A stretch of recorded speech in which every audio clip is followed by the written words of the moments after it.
So this is where I do a lot of that work in at Forest. I was there actually last weekend. And actually from that land, you can actually see Mount Taranaki in the distance. So you can see this is actually it's a dormant volcano, but it's ready to go live again at any point. So you can see it's quite a beautiful place. Um, the reason why I'm showing you this really is because whilst Koa may be based in a remote part of the world, still with modern technology, it does not matter where you live. You can still reach the top of the mountain wherever you are in your chosen field. And benchmarking will help you to do that. In fact, we believe our team is leaders in benchmarking and business excellence, all of these areas. But benchmarking can also help you as individuals or organizations or as a country to become the best in the world. And the reason why I say that really is because of also the advancements in terms of technology.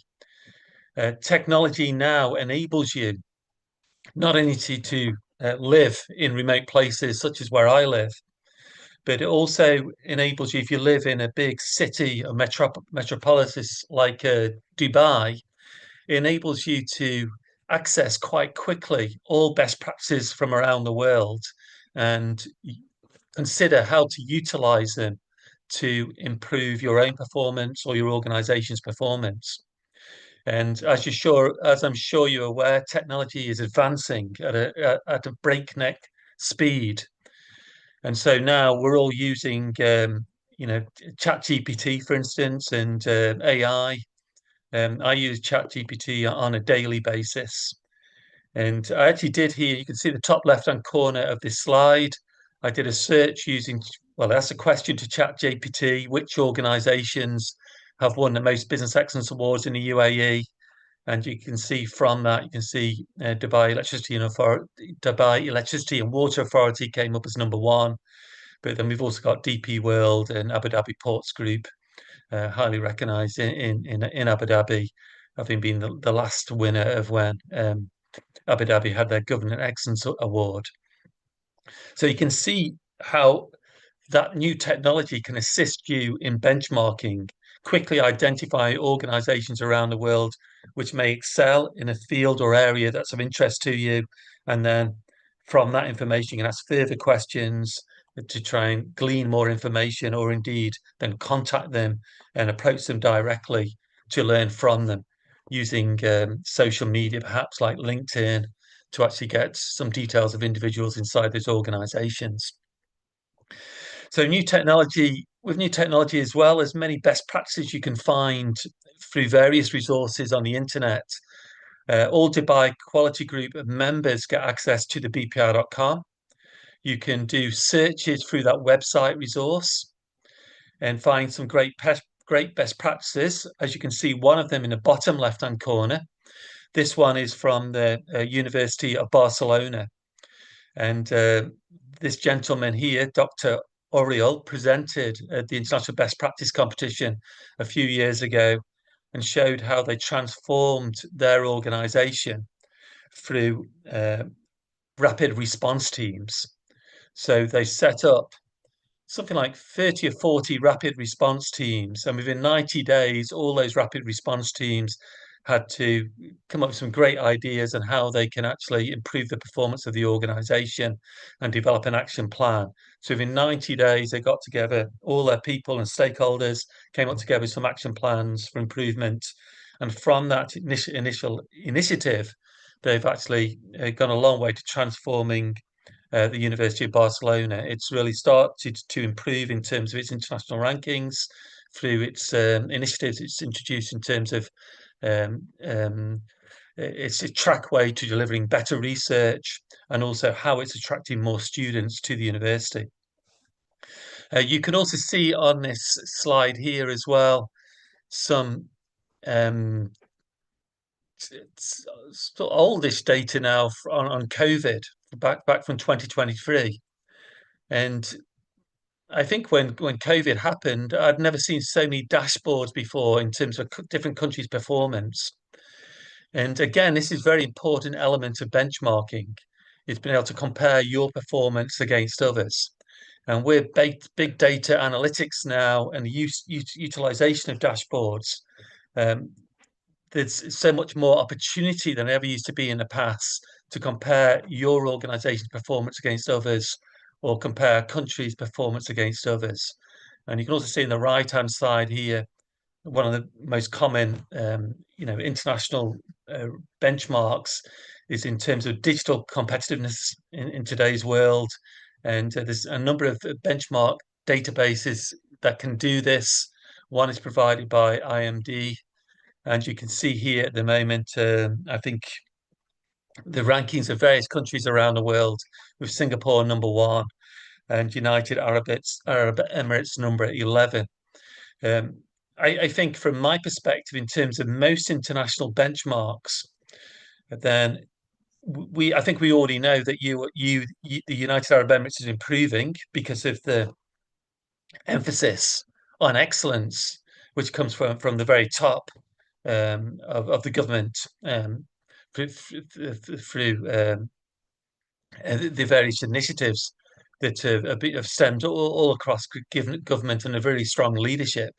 But also that's also materialized as well in terms of the private sector. So in terms of the focus on business excellence in the United Arab Emirates, I'd say that's your number one in the world at the moment, both from a government perspective, but also from a private sector perspective. So I suspect that this improvement we see in international rankings will continue. And some other countries like Singapore, whilst they are number one at the moment, I don't expect that to last um, in the longer term. Their focus on business excellence has actually reduced. So a lot of the knowledge that they had in business excellence is disappearing. So this actually puts, and there's various political issues for that. So as long as UAE continues in its current direction, I see great things for the United Arab Emirates. Um, so I think it's before we sort of carry on and focus more on benchmarking, the detail of benchmarking, I think it's useful just to think about the history of benchmarking and where it came from. Modern day history of benchmarking came from the work of Rank Xerox. And so really this whole focus on benchmarking began in the early 1980s. This is modern day benchmarking when we're looking at 1980s, even though now that's almost, I guess, 40 odd years ago. But in the 1980s, Rank Xerox were in danger of going out of business. They'd seen their market share uh, for copier machines reduced from 84% of the world market share for copy machines down to 17%. So they were in danger of going out of business at that particular point in time. And then they realized they needed to do something to address that situation.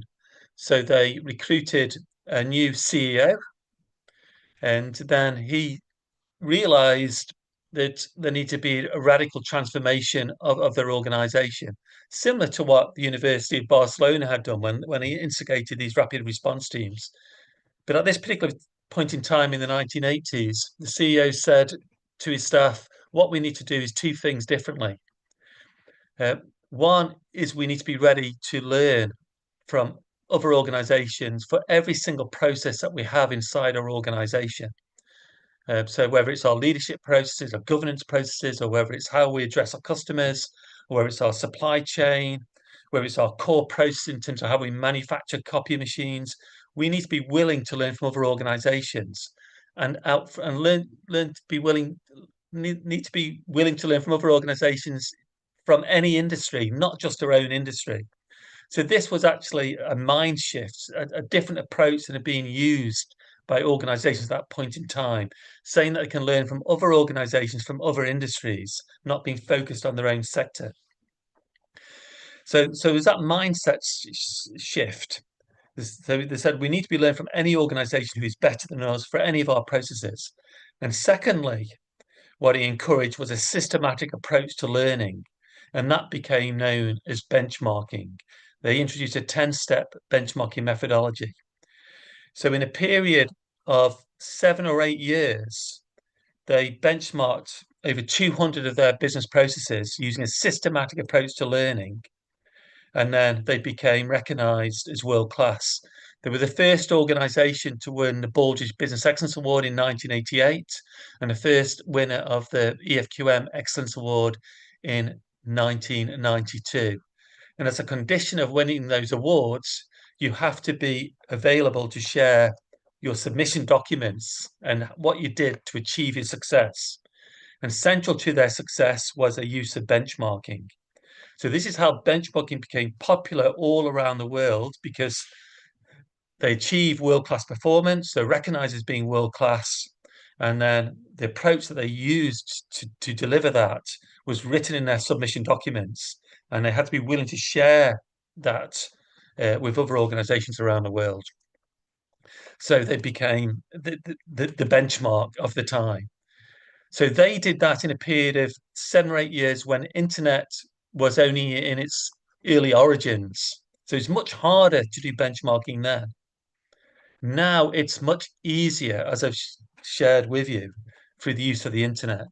So any organization, whether it's from the United Arab Emirates or somewhere else, they should be able to improve much more quickly, much more fastly than before.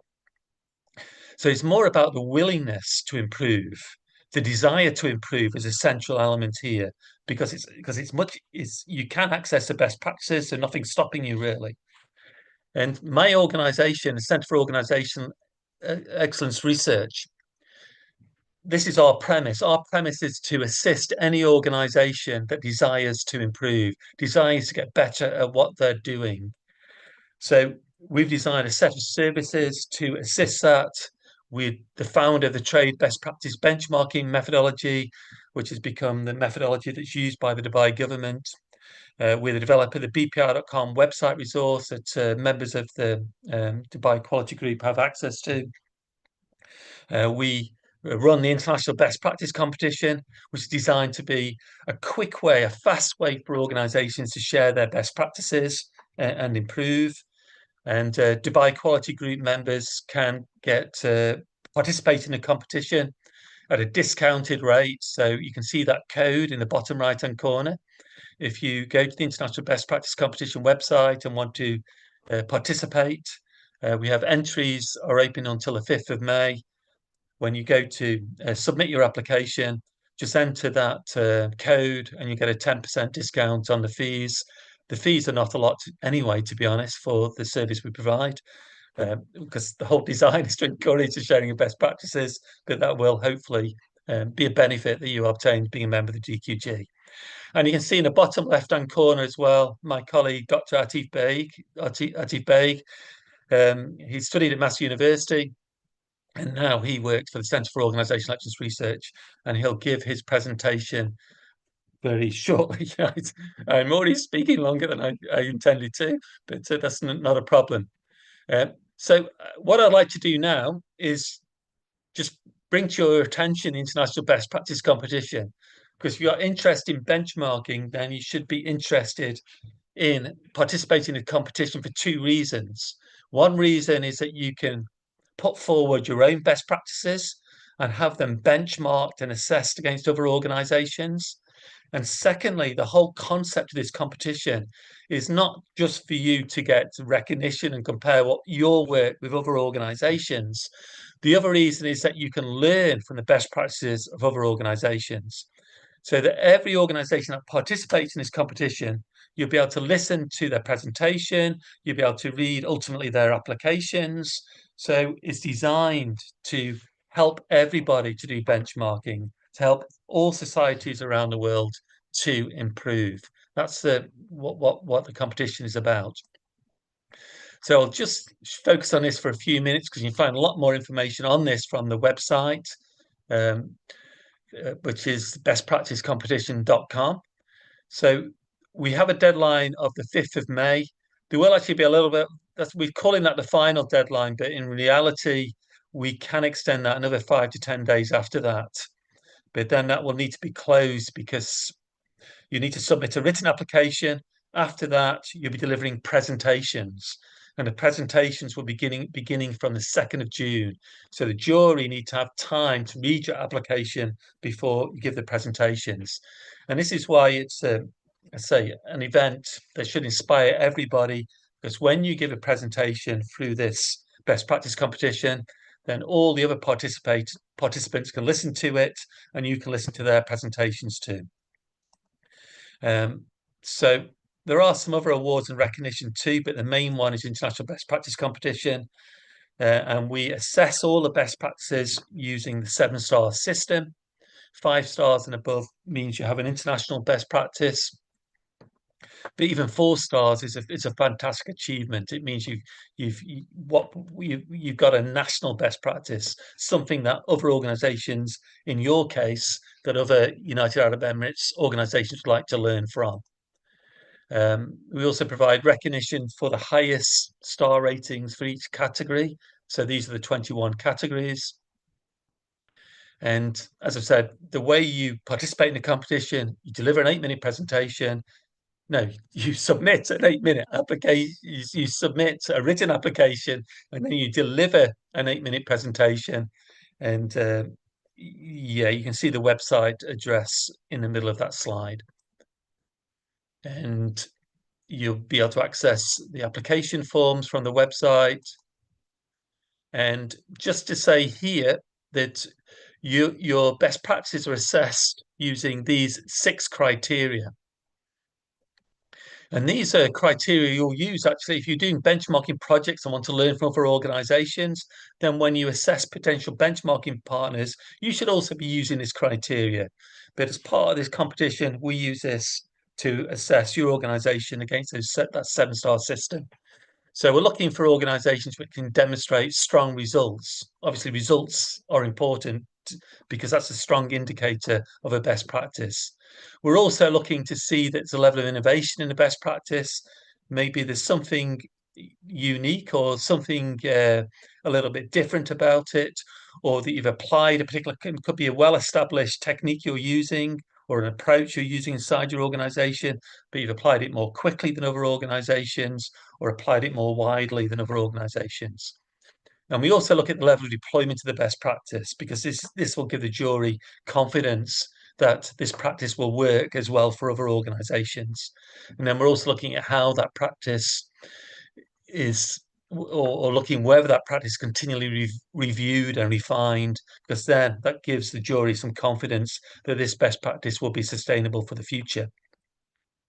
So these are the elements of the competition and what you need to consider when you're submitting your best practice. And as this statement here by Dr. Robert Camp says, in the bottom, you can see Dr. Robert Camp. He was a pioneer of benchmarking at Xerox. He's also the honorary lifetime president of the Global Benchmarking Network. You can read his definition here, but what he's basically saying is that a best practice varies from organizations to organizations because every organization is different. You have different cultures, environments, and technologies, and you have different levels of maturity. So what is a best practice for one organization, not necessarily a best practice for another. But if you use those 6 criteria to assess organization from a best practice perspective, it will give you some indication that another organization has something of interest to your own organization that you may wish to learn from. So these are organizations, when you do benchmarking, or organizations that may have something of interest that you can learn from, that will then enable you to improve your practices even further. So when you do learn from other organizations, it's never straight copy and paste. You always need to adapt those best practices to your own particular circumstance. So with that, consider applying to the International Best Practice Competition.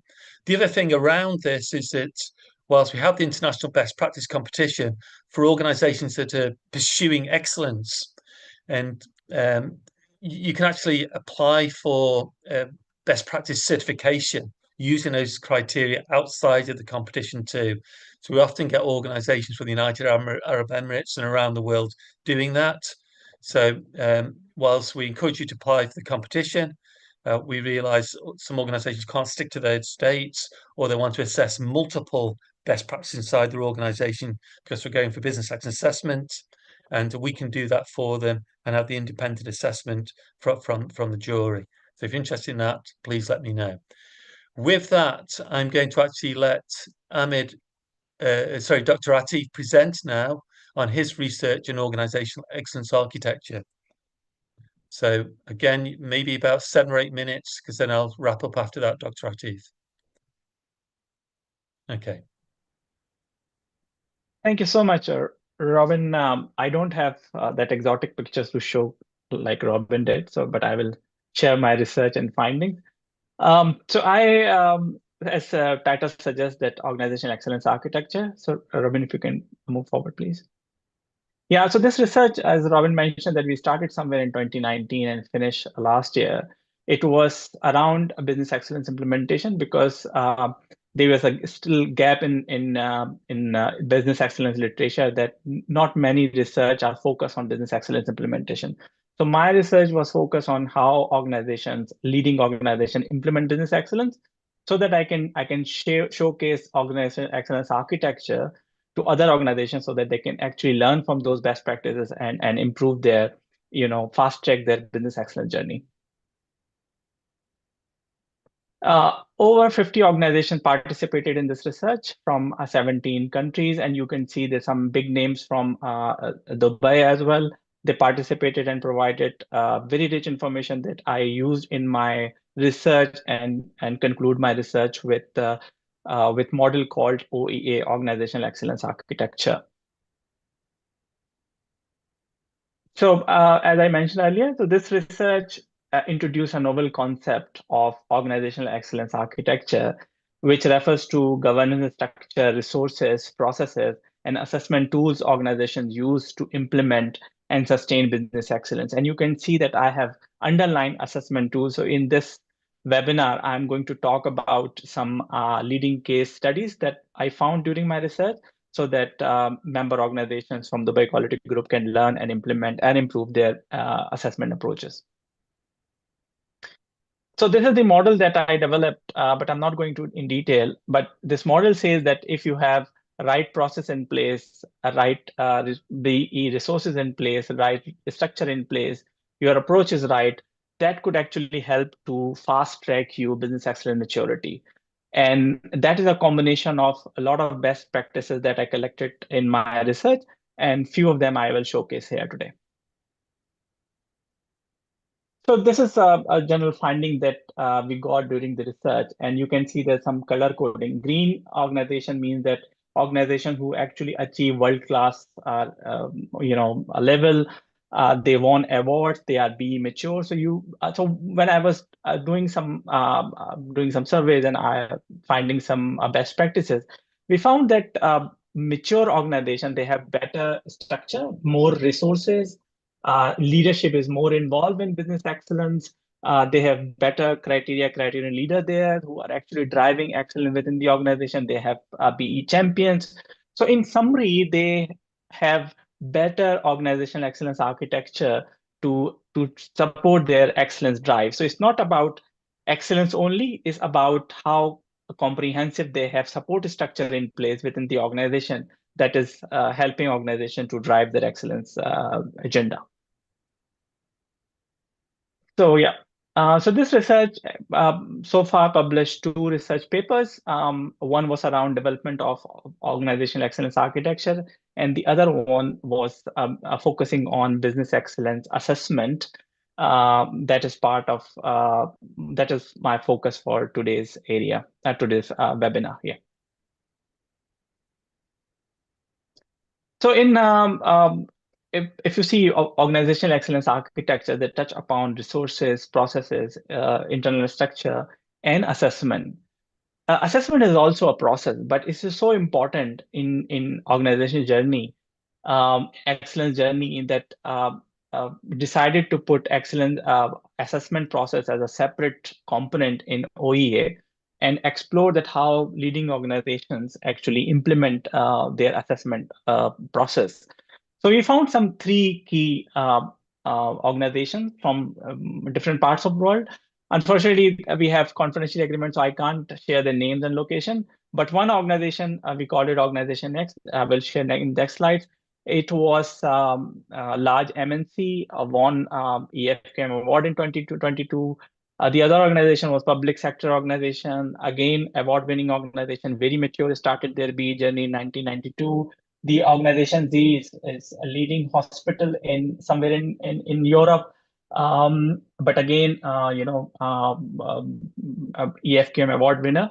And and interestingly, when I will showcase their results, you will see that they have some similarities, but they have their own, approach towards assessment. So Organization X, that is MNC, a multinational corporate based in Europe, they have a very interesting assessment approach. They do both self-assessment and external assessment. From this internal assessment model or self-assessment approach, I found that they have full assessment where they do entire organization-wide assessment. It's like a award-based sort of assessment, but full assessment where 8 people teams, many teams come together and do assessment overall for the entire organization. And they also implemented short assessments. So short assessment is very interesting concept where the CEO found a small team, like around 8 people from different, department. They come together and review last year action plan progress. So this was an interesting assessment approach because I didn't find CEO involving in assessment process. But when I was talking to the feedback was that because CEO is part of the process, he was actually looking some areas of improvement by himself. So he actually very instrumental in driving excellence in that specific organization. In addition to the internal or self-assessment, they also have very interesting model around external assessment. So unlike other, organizations where conventional external assessment goes, they invite their main customer to come and assess them. So they assess their main customer on the EFQM model. The assessment teams come from the customers. They do internal assessment. They see where the area of opportunities lies in the organization and provide award type feedback to the organization to improve.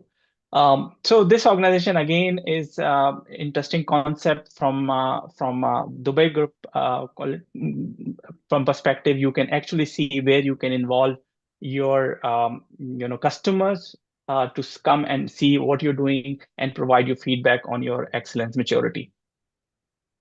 The other organization was public sector organization. And this organization has again very interesting concept. They are still following EFQM, Deming, and their local, national quality award as well. So they actually combine all criteria components together in some theme. So they call it theme wise assessment. So their internal assessment pick all those themes and assess the organization so that they have very interesting, comprehensive, unified, assessment approach toward the organization. And like Organization X, they have internal team which comprise of different departments come together and assess internal capabilities. Interestingly, each year they have different teams coming from different departments. So they use internal self-assessment teams as capability improvement initiative as well. So they think that if we get training more assessors in the organization is basically improving their internal capabilities. And the other interesting thing that I found was their mock assessment. So basically they were doing 2-3 models. So they used to invite external assessor or consultant to come from the outside and conduct award model sort of mock assessment before they go for actual award assessment. So that process was basically enabling them to prepare better and identify areas of improvement before someone else come and from the rigorous award processes. So this finding was again very interesting and very relevant to your organization because you also might have multiple models working in your organization and you can actually have a unified approach towards assessment. The third organization is from Europe again, a leading hospital, and they had again very interesting self-assessment approach. They have not a conventional self-assessment. They have action plan review process. This is what they call it. And what they do, they every year they pick last year action plan document and go and check how the improvement has been implemented. What is the status of that action plan? And this is how they actually ensure that implementation of ongoing improvement projects is on track, and they fix accountabilities and issues if they find something in the process. So that was very interesting, a process that I found. And the interesting part was that whatever the self-assessment results was they were collecting through that action planning review process, it goes straight to the country leadership team so that they can see how seriously the action plan implementation plan was taking last year, and what are the gaps in the process. And again, they also have external assessment model in place, but instead of doing every year, they was doing external assessment every 3 years. So again, internal assessment or self-assessment were actually doing the work of evaluating their performance.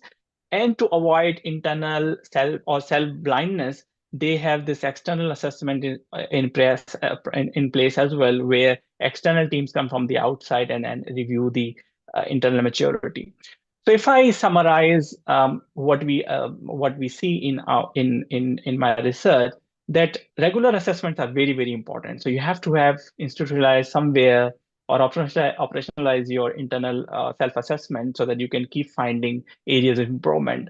Um, Not one size fits all. So you have to have your own assessment approach. So you decide what fits with you, but do assessment, because this is very, very important component of your excellence journey.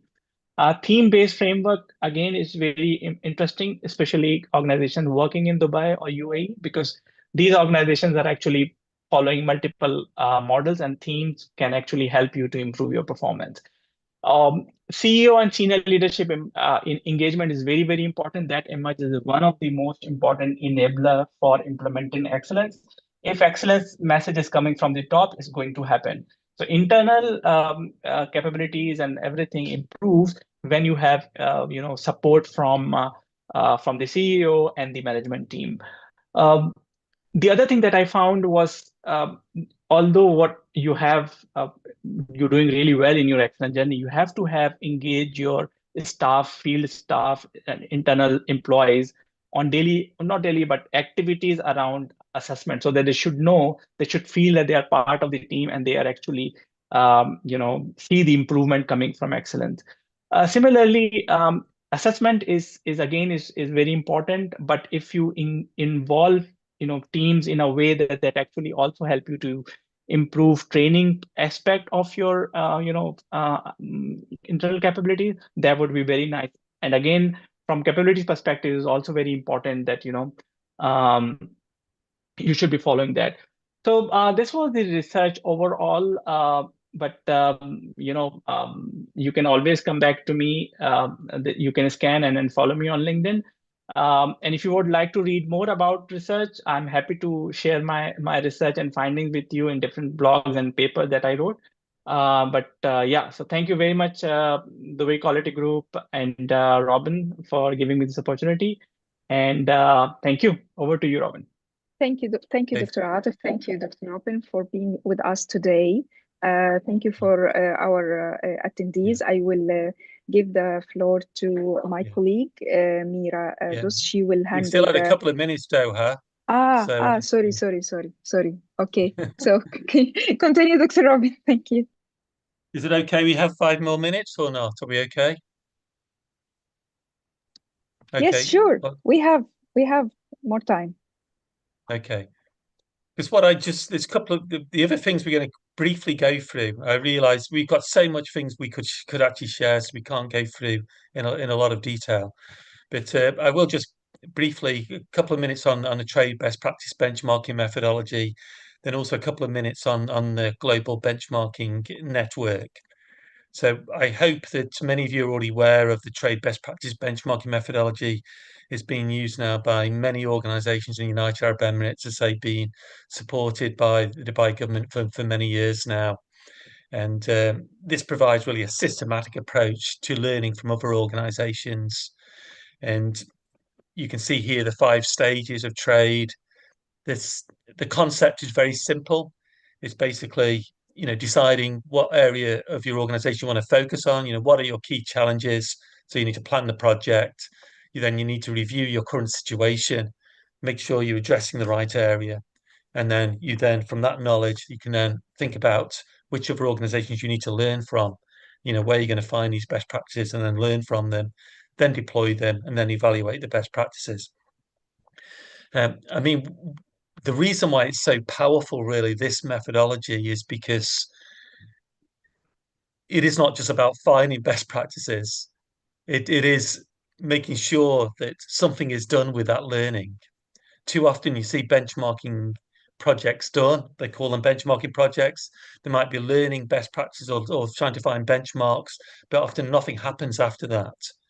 This really makes sure that a benchmarking project involves deployment and involves evaluation of what the impact of the project has been too. So it's really a cyclical project. And the other key element about this is that it's not just about learning from others. It's also about change management, making sure that you have the right people who are inside your organization who are engaged with the project. So it's not designating benchmarking to a benchmarking unit and asking that unit to do the benchmarking on behalf of everybody else inside the organization. It's involving the process owners, the stakeholders who are going to be affected by the benchmarking, to be actually engaged in the benchmarking project itself, because ultimately they're the ones who are going to be affected by the change once you implement the best practices. So they need to be on board with the whole process. So benchmarking really is taking a group of people on a learning journey to learn from the best practice of others. And then once they've gone through that learning, to get agreement from the various stakeholders that this is what needs to be implemented. And then you have that consensus in terms of the implementation, which means that everybody has a full understanding and those best practice can be sustained for the future. And that's why you have that rigorous sort of methodology supporting that. These are some of the benchmarking projects we've helped to facilitate and coordinate with the Dubai Government Excellence Programme over many years now across a diversity of projects. You can actually find copies of those projects, case studies of those projects through going to the Dubai Government Excellence Programme website and accessing their library. You can also get access to these through going to the bpr.com website too, or contacting me afterwards. These are some of the projects that have just been completed, and the teams who are responsible for these projects will be, I believe, recognised in the next week or so. It's going to be confirmed because they need to have the Secretary General's support for that. So that'll be probably happening, I think, at the end of next week. But you can see some of these projects, and they'll be impacting you already because you're often the receiver of these services from the Dubai government. So such things from Dubai Electricity Water Authority, the high electricity consumption alert system. That's been part of a benchmarking project and how they've developed that system, so that if you're user of electricity, which you will be inside Dubai, then you're alerted. You're sent an alert if your use is higher than expected, to warn you to find out why you're using electricity more than usual. So, because ultimately the focus here is having the United Arab Emirates as a more sustainable society, therefore reducing consumption if it's not necessary. And there's also other initiatives here like Dubai Can initiative, trying to make sure that Dubai is a more sustainable place as well, trying to get people not to use plastic just once. It's about using water responsibly. And so ideally not using plastic water bottles at all. But if you are, then don't use them just as a single use. So all of these projects use benchmarking to improve, and there are case studies on this. Just to bring you awareness, really, that why these projects are so successful. Most of these projects bring at least a return of 4 million US dollars, which would be over 12 million dirhams, I think, per project, either for themselves or for the society as a whole. It's because the rigor of the approach, the tools they use. So they have always developed terms of reference for the projects. They use techniques like fishbone analysis, SWOT analysis to understand the problems. They make sure they're measuring the progress of the projects right from the very start to the end, so they can measure their impact. They involve their stakeholders. They get lots of ideas from their teams of how to improve and combine those with the best practices they learn from other organizations. And this is how you develop next practices. So you're not just learning from other organizations, you're combining that with your own team's learning and ideas. And the other thing is that they use very structured approach to learning from other organizations using best practice search forms as well. So really breaking down the areas, breaking down the challenges that they're facing into specific areas of learning and then focus on those. And this enables them to learn not only from the same industry, but also from other industries. The more you break down a problem into its component parts, then the easier it is to think of other organizations you can learn from other industries. So that's one thing with the trade methodology. The other thing, just very briefly, a couple of minutes on the Global Benchmarking Network. Dubai Quality Group are a member of the Global Benchmarking Network, which means they're an ambassador of benchmarking inside the United Arab Emirates. But we've recently decided as part of the Global Benchmarking Network that we want to make sure the Global Benchmarking Network has a bigger impact, not only in the United Arab Emirates, but worldwide. So we're wanting more ambassadors of benchmarking. So this is an organization now which is going to be there for everybody who's got a passion for benchmarking, a passion for helping organizations to improve through learning from best practices. So the GBN was started a long time ago, and this was often through the work of many leaders in benchmarking around the world, including Dr. Robert Camp, who was, the pioneer in benchmarking at Xerox. The idea is for the Global Benchmarking Network to become the global hub for benchmarking and be the body of knowledge for benchmarking worldwide. As I say, we've already got members which are generally membership organizations or major consultancies, but now we're broadening this out. It's really for any individuals or organizations which feel they can play a role in encouraging the use of benchmarking worldwide. So we already have some services for benchmarking, but we're going to look at them again and see what's the best fit to move forward. So one of the services we already provide is a Global Benchmarking Award, and we've already so that's already very successful, and we've had winners actually from the United Arab Emirates in the past. For instance, Dubai Municipality has been a winner in the Global Benchmarking Award, and Dubai Police were last year. But if you're interested in finding out more about the Global Benchmarking Network, that we are going to be doing a relaunch starting at the end of this month. There are going to be 2 webinars promoting the relaunch. One will be on the 30th of April and one will be on the 21st of May. So that will be at, actually that's 2 p.m. time, United Arab Emirates, not UTC time. So that's the time. And if you would like information on the GBN and what it's all about and why you should be interested in it, then you can access this link. This will be shared with you afterwards. And if you can meet these particular commitments, which shows you've got a passion for the GBN or a passion for benchmarking, then you might be the right person or organization to become part of the GBN. So do consider that. So with that, we've covered these 4 areas as part of our webinar: the International Best Practice Competition, the Organizational Excellence Architecture, the Trade Best Practice benchmarking methodology, and provide you very brief updates from the Global Benchmarking Network. We've also pointed you in the right direction to find out more information about all of these. And we've got a few minutes of Q&A, but you've also got my details as well afterwards. I'm sure all this will be shared. This has been recorded too for you to find more information. So thank you very much indeed. So Doa and Mira, happy for you to. Thank you. Thank you, Dr. Robin, for being Thank with you. us today. And thank you, Dr. Atif, as well, to participate and dedicate your time with us. I would like to advise the participant to apply immediately for the competition, the International Best Practice Competition, and catch the second deadline that has been extended by Dr. Robin. I believe it's till the 5th of May, if I am not mistaken. Yeah, it's the 5th of May, but even if Yeah, even after that, if necessary, we can extend it a little bit longer, maximum of about 10 days longer than that, and there'll have to be a cut-off perfect. Yeah, eventually. Yeah. perfect. I would like to take this opportunity as well to inform the participant about our the upcoming award that has been launched yesterday, the 14th cycle of Global Continual Improvement Award.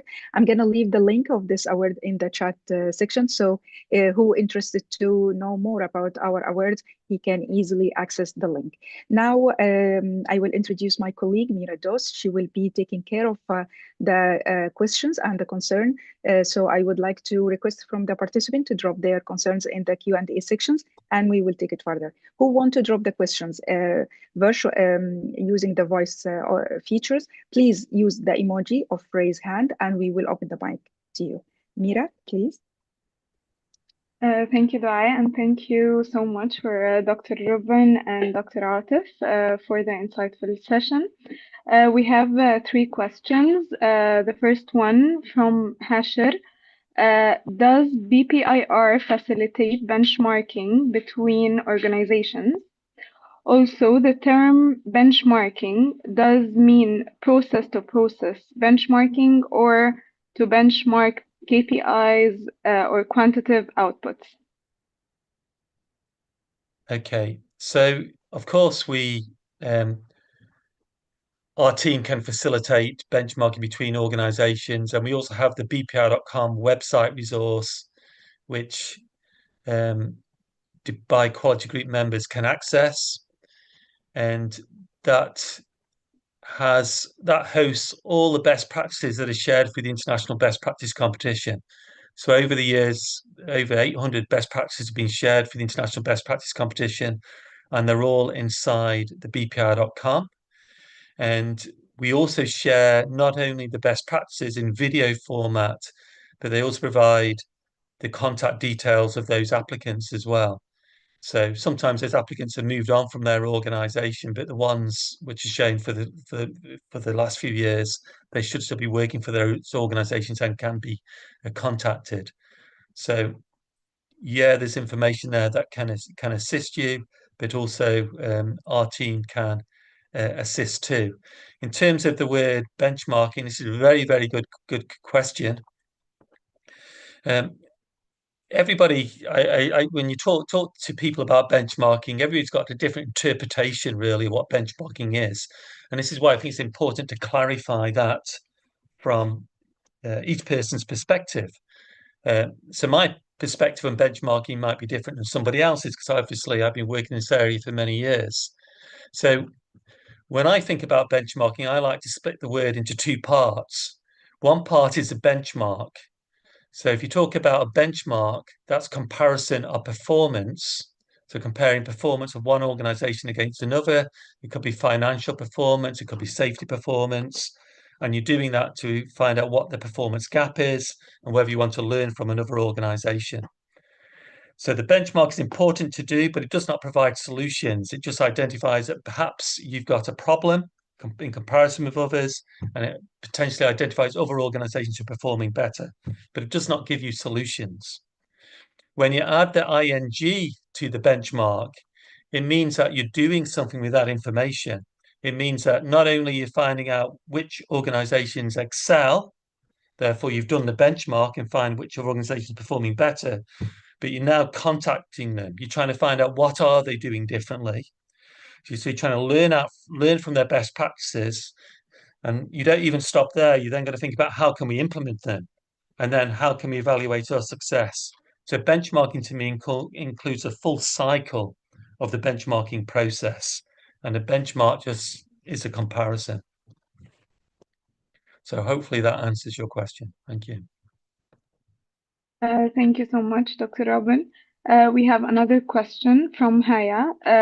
What should we do before joining the competition? What should you do before joining the competition? I don't know. You should be smiling and happy and be highly motivated. And I think that you should be considering which best practices to select for the competition.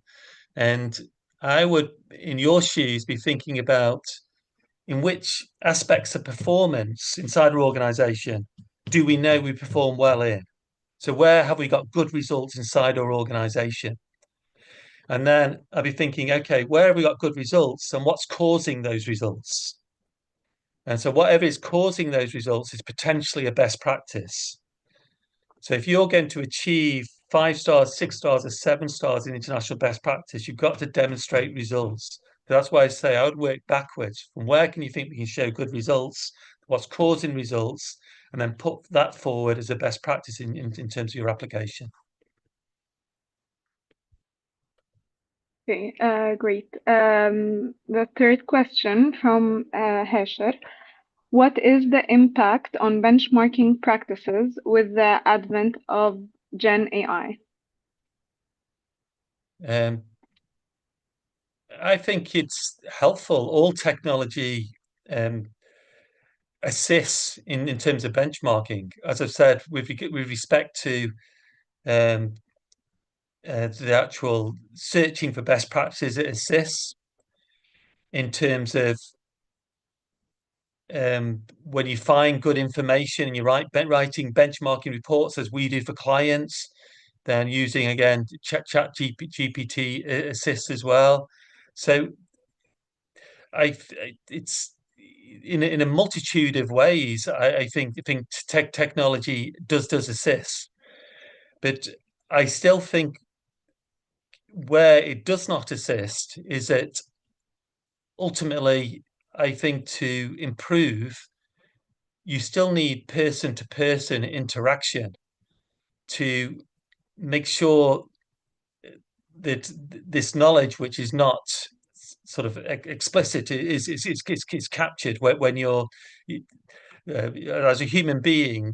We can capture knowledge and it sticks in your brain much more easily when somebody is explaining it as a person to person. I realize artificial intelligence is important. It is improving. It's becoming more like a person. But I think using a variety of methods of learning helps to embed that learning inside a human being. So certainly use artificial intelligence, but the human element as well is absolutely essential.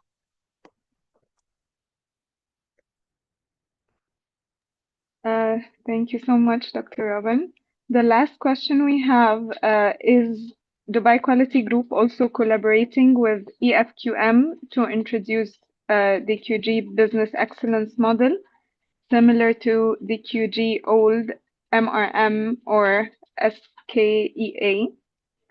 I think you should take this question.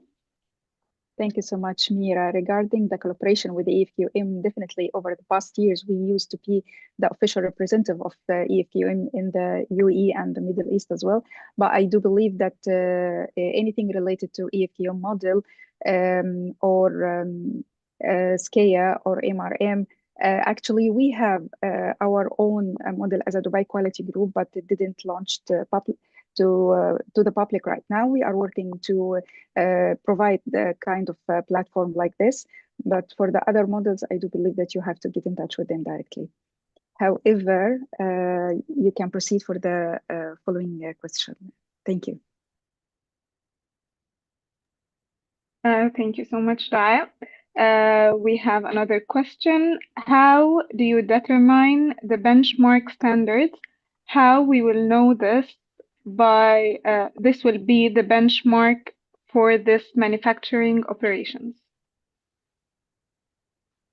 I think the key here is that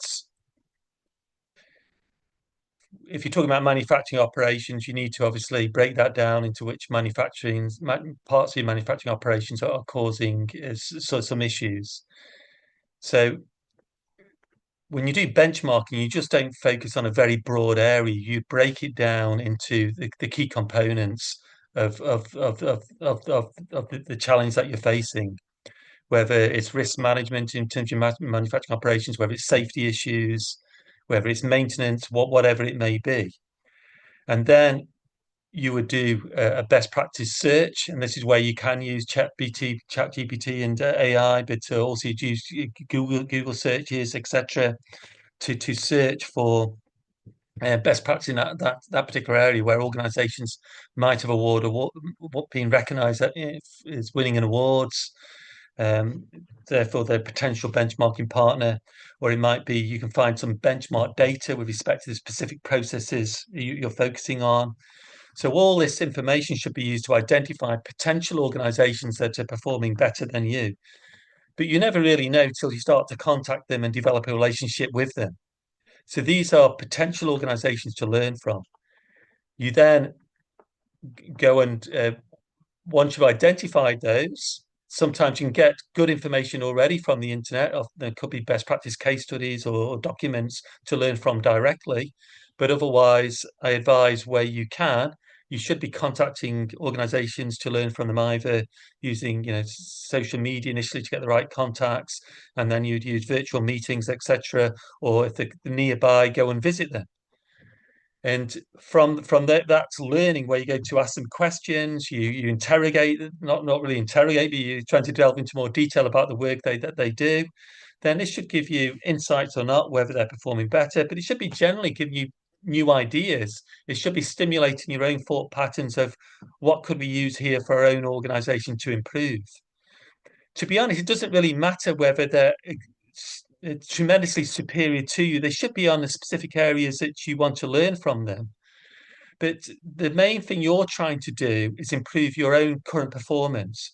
So always you've got to be thinking in the back of your mind, if you implement the practice that they're using, or you adapt it in some way, would that improve your own performance?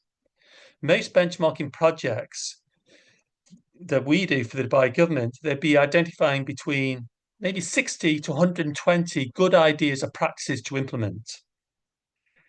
And before going ahead and implementing them, they can't possibly implement all of those. They'd be thinking which ones of these are going to bring the biggest returns and are the easiest to implement. So they're looking at ease of implementation plus also impact.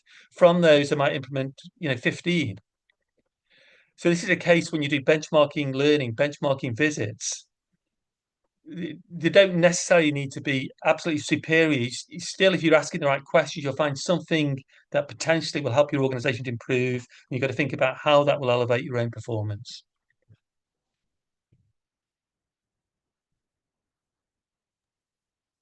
Great, thank you so much.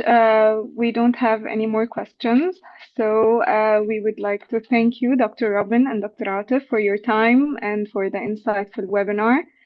We'd like to also thank all of our attendees for being with us today.